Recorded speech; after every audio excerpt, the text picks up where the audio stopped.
নমস্কার, অন্নপূর্ণার হেসেলে আপনাদের সকলকে স্বাগত।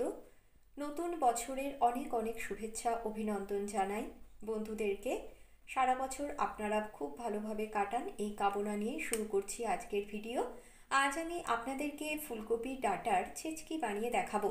ফুলকপির এই ডাঁটাগুলো সাধারণত আমরা ফেলে দিই, কিন্তু এগুলোকে ফেলে না দিয়েও খুবই টেস্টি অথচ কম সময়ে সুন্দর একটি রেসিপি বানানো যায়।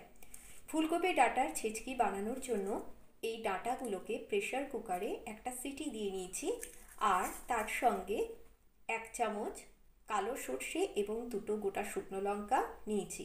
এছাড়াও নুন হলুদ মিষ্টি তো লাগবেই। আসুন বন্ধুরা, দেখে নেওয়া যাক আজকের এই রেসিপি। ফ্রাইং প্যান বসিয়ে সবার প্রথমেই পরিমাণ মতন সর্ষের তেল দিয়ে দিলাম। সর্ষের তেল গরম হয়ে গেছে। এই সর্ষের তেলের মধ্যেই গোটা সর্ষে এবং শুকনো লঙ্কাটা দিয়ে দিলাম ফোড়নের জন্য, ফোড়ন হিসাবে। এবার এই শুকনো লঙ্কা এবং সর্ষেটাকে একটু ভেজে নিতে হবে যতক্ষণ না শুকনো লঙ্কার থেকে একটা স্মেল বেরোচ্ছে।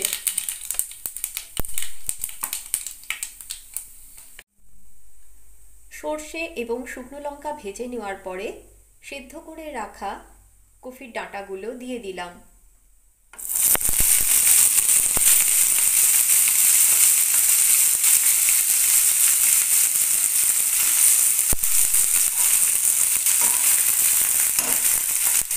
গ্যাসের ফ্লেমটাকে ফুল করে দিয়েছি, আর এখন নুন হলুদ আমি কিছুই দেবো না।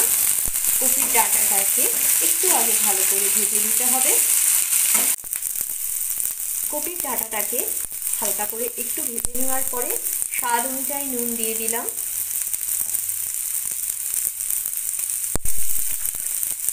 আর এইবার দিয়ে দিতে হবে হলুদ গুঁড়ো, 1/2 চামচের থেকেও কম দিলাম।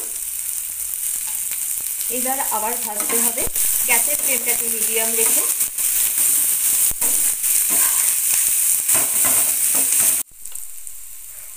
ফুলকপির ডাঁটার ছেচকি প্রায় ভাজা হয়ে এসেছে।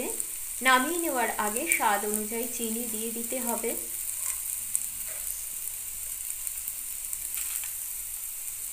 চিনিটা দেওয়ার পরে আবার একটুখানি ভাজতে হবে।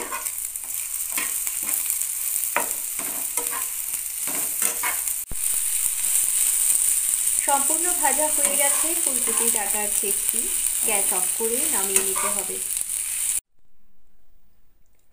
আজকের রেসিপি বন্ধুদের কেমন লাগলো আমাকে কিন্তু অতি অবশ্যই কমেন্টস করে জানাবেন। ভালো লাগলে লাইক এবং শেয়ার করবেন, আর আমার চ্যানেলটিকে সাবস্ক্রাইব করে আপনারা আমার পাশে থাকবেন।